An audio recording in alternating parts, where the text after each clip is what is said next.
bem com vocês? Espero que sim, eu estou bem. Estamos aqui para mais uma videoaula que será aula de História e direcionada para os alunos do sexto ano. E assim como nas aulas anteriores, peguem um caderno, peguem um livro, porque nós vamos precisar. Então vamos lá começar a aula, mas antes disso, roda a vinheta. Anote o número. Então, galera, hoje a gente dá continuidade ao estudo do capítulo 7, né? Relembrando que na aula anterior a gente deu início aí ao terceiro bimestre e a partir disso, claro, a gente iniciou também o módulo 3. O módulo 3 começa pelo capítulo 7, que na nossa discussão aqui, né, fala sobre o antigo mundo grego, tá? Lá na aula anterior a gente procurou fazer uma contextualização histórica e entender a periodização do mundo antigo grego, né? Além disso, a gente entendeu alguns dos povos daquele período ali, a gente falou dos micênicos, a gente falou de outros povos, né? A gente falou da estruturação das cidades-estados também, né? Das polis gregas, né? Então, a gente procurou fazer uma discussão também de uma das principais cidades, que no caso foi Atenas, né? E hoje a gente vai procurar continuar nessa mesma discussão, na mesma perspectiva, né? No mesmo capítulo, e a partir da discussão de hoje a gente consegue inclusive finalizar o capítulo. Então a gente vai falar um pouco de Esparta, a gente vai falar das guerras médicas, o que foi, né? A guerra do Peloponeso e, claro, o declínio das polis, né? E a conquista ali da Macedônia. Então esses são os assuntos que a gente vai refletir e discutir um pouco hoje. Então bora lá. Hoje a gente começa a nossa discussão, né, discutindo Esparta, galera. Quando a gente fala de Esparta, e de forma mais específica sobre a sociedade, a gente percebe que para os espartanos a cultura militar era um modo de vida, na verdade, né, que permitia aí a expansão, a conquista de novas terras, né, e que estruturava inclusive a sociedade daquele período ali, a sociedade de Esparta, tá? Então a sociedade ali ela estava dividida em três categorias a partir disso, tá? A classe dominante era formada pelos espartanos, né, ou os esparciatas, tá? Que eram descendentes dos primeiros invasores dórios, né? Os únicos que podiam ocupar cargos políticos, cargos religiosos e, claro, cargos militares também, tá?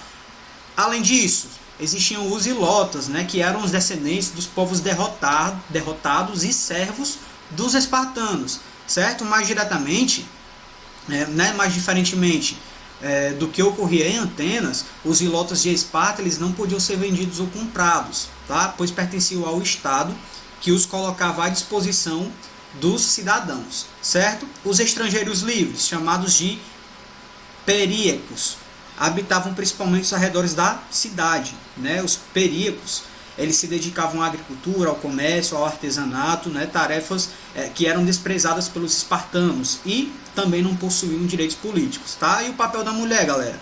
As mulheres espartanas elas eram relativamente mais livres do que as atenienses que a gente estudou na aula passada, certo? O que era que acontecia, né? Os seus filhos e os maridos passavam mais tempo fora de casa do que na própria casa, né? Assim, elas tinham maior autonomia, né? E não precisavam se ocupar tanto, né, dos afazeres domésticos, podendo inclusive participar da política da polis, certo? Além disso, os espartanos eles davam muito valor às mulheres sadias, né, capazes de gerar crianças fortes. Então, as mulheres eram incentivadas, inclusive, a se exercitar e a cuidar muito bem da sua saúde e da sua beleza, tranquilo? Na perspectiva política, o que era que a gente tem em relação ao sistema de governo? Galera, o sistema de governo espartano era a oligarquia, né, a palavra de origem grega, que significa poder ou governo de poucos, tá? Então, apenas os membros mais importantes, né, entre aí os esparciatas, podiam ser eleitos para as funções políticas, como eu já falei no momento anterior, né? O órgão mais importante desse sistema era o Conselho dos Anciãos, né, que também era conhecido como Gerúsia, que era responsável por elaborar as leis, né, por decidir se a polis devia ou não participar de uma guerra ou julgar crimes, enfim, tá? Então os lugares da Gerúsia, eles eram vitalícios, né, e ocupados por 30 cidadãos com mais de 60 anos. Tranquilo, galera? Então, acerca aí da política de Esparta, o que é que a gente tem? Era, de fato, uma oligarquia, né, um sistema de governo oligárquico, tranquilo? Uma discussão bem interessante que o livro de vocês também procura fazer, galera, é sobre as guerras médicas, tá? As guerras médicas a gente pode falar que foi uma série de batalhas entre os persas e os gregos, certo? Naquele momento ali, quando a gente fala de século 6 a.C., né, no caso, era um período em que as cidades-estados gregas se encontravam no ápice do seu desenvolvimento, certo? Então os persas, eles chegaram até a Grécia Antiga. Os persas, nesse momento aqui, eles tinham um projeto de expansão territorial, né? Um projeto de fato expansionista. O objetivo era anexar, claro, impérios, tá? Então, a partir disso, os persas eles obrigavam os povos conquistados, né, que de fato eles conseguiam adentrar no território a pagar tributos, né, e a servir no exército, inclusive, mas permitiam que conservassem seus costumes, a língua, né, suas leis e sua religião também. Na época das guerras com os gregos, os persas já haviam conquistado importantes cidades gregas, né, da Ásia Menor, ali, como Samos, Mileto e outras cidades. Então eles desejavam dominar todo o comércio marítimo da região do Mar Egeu, o que ameaçava diretamente quem, galera? Os interesses das polis, né, das outras polis. Então, a partir disso, os gregos deixaram de lado essas rivalidades e se uniram contra os medos, né, como eram chamados persas. Tá ligado? Deu para entender, galera? Então, entre 490 e 479 a.C., ocorreram uma série de batalhas entre os persas e os gregos, tá? Que, claro, materializaram a partir disso as guerras médicas. O que foi que aconteceu? O Império Persa foi derrotado pelos gregos nas 3 principais batalhas, né? A principal a batalha de Maratona, a batalha de Salamina e a batalha de Plateia, né?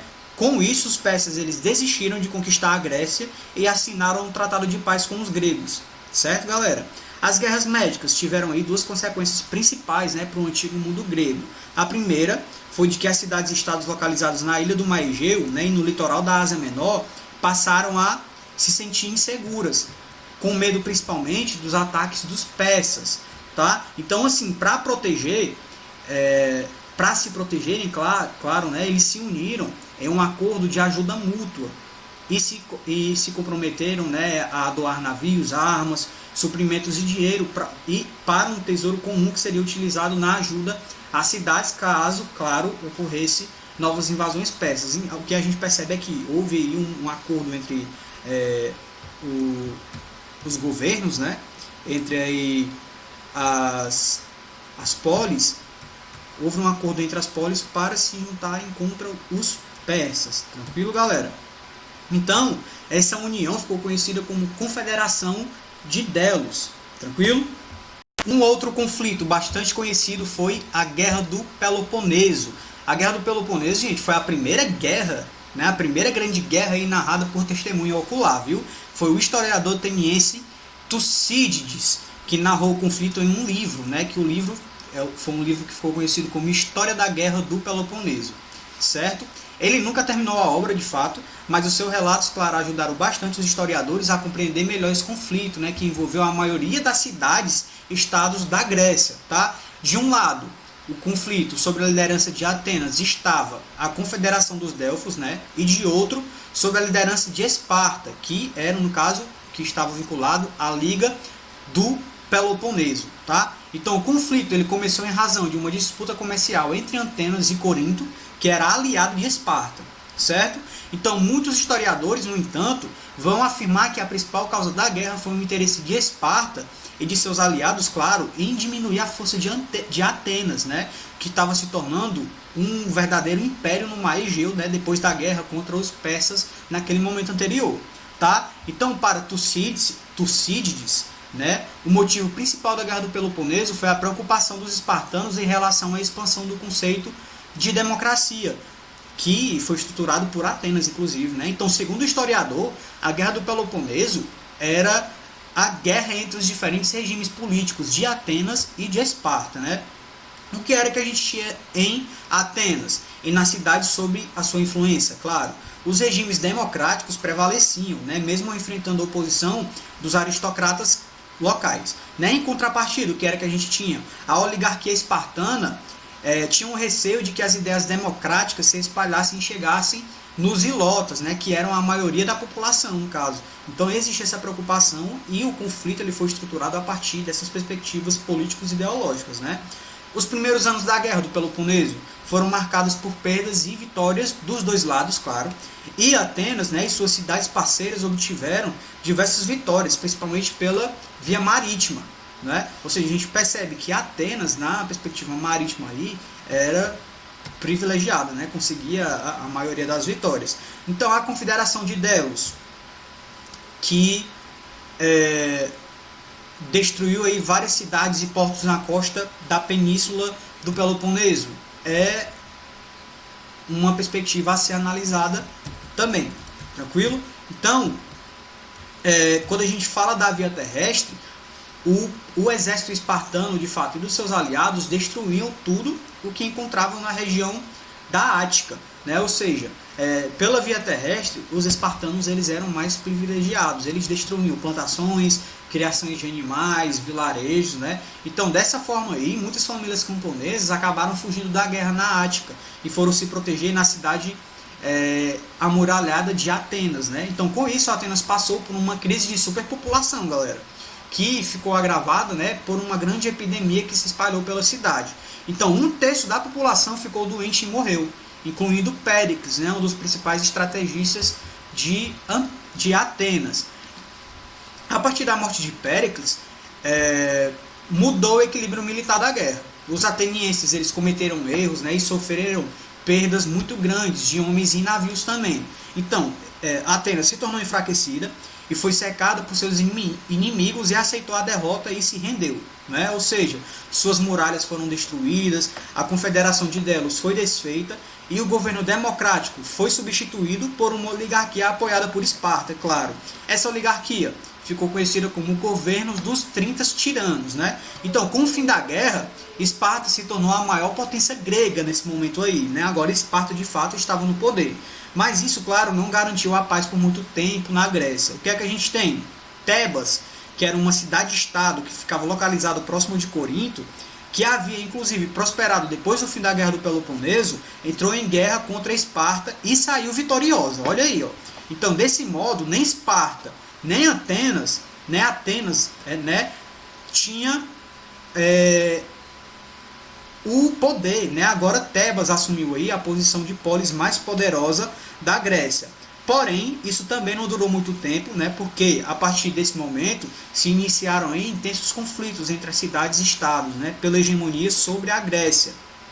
Então, esse fator aí facilitou inclusive que ela fosse dominada por povos estrangeiros. Tranquilo, gente? Então a gente percebe que os conflitos aí enfraqueceram a Grécia de forma geral, certo? Por hoje é isso, galera. A gente encerra a nossa aula por aqui. Eu espero que vocês tenham entendido.